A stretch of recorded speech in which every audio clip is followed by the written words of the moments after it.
O señor Ramón e a señora Ramona estaban dormindo.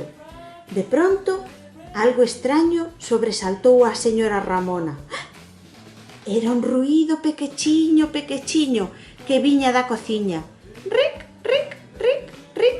A señora Ramona tratou de despertar o seu home. Ramón, Ramón, Ramón, murmurou, pero o señor Ramón roncaba como un oso.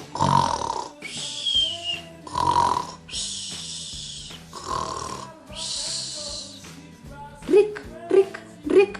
Aquel ruído non paraba e a señora Ramona colleu medo. Ramón, Ramón, esperta, home. O señor Ramón abriu os ollos. Que foi? Anda alguén na cociña, Ramón.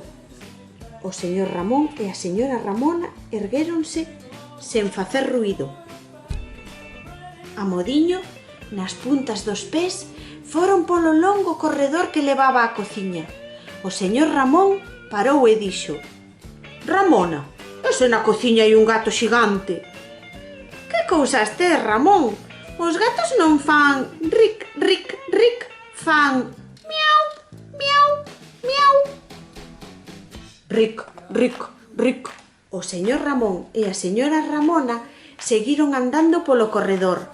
O ruído empezou a ser máis grande. Ric, ric, ric. Ai, Ramón, ese fose un cocodrilo. Un cocodrilo? Non pode ser, muller. Os cocodrilos viven nos ríos.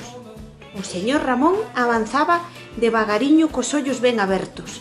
A señora Ramona ía detrás. De repente, o señor Ramón empezou a tremelicar. Ai, Ramona, xa sei quen fai ese barullo. Vaiche ser unha serpe. Unha serpe? Ai, que medo, Ramón! Ric, ric, ric. O señor Ramón e a señora Ramona chegaron á porta da cociña. Ric, ric, ric, ric. O señor Ramón, todo cheo de razón, dixo: Ramona, ainda a ser un elefante. O señor Ramón e a señora Ramona prenderon a luz da cociña. E o que viron foi nadiña de nada. O señor Ramón e a señora Ramona miraron debaixo da mesa. O que ali había non era un gato xigante, nin un cocodrilo, nin unha serpe, nin un elefante.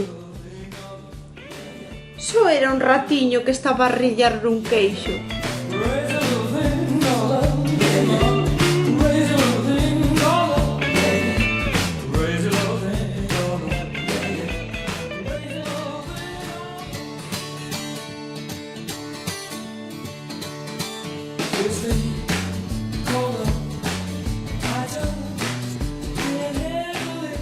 A actividade que vos propoño é que fagades un camiño con cousas alongadas que atopedes pola vosa casa.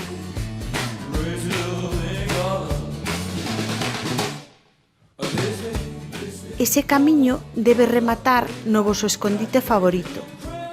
Ese escondite donde vos agachades cando facedes unha trasnada ou cando tedes medo. Bueno, seguro que todos tedes un sitio donde escondervos.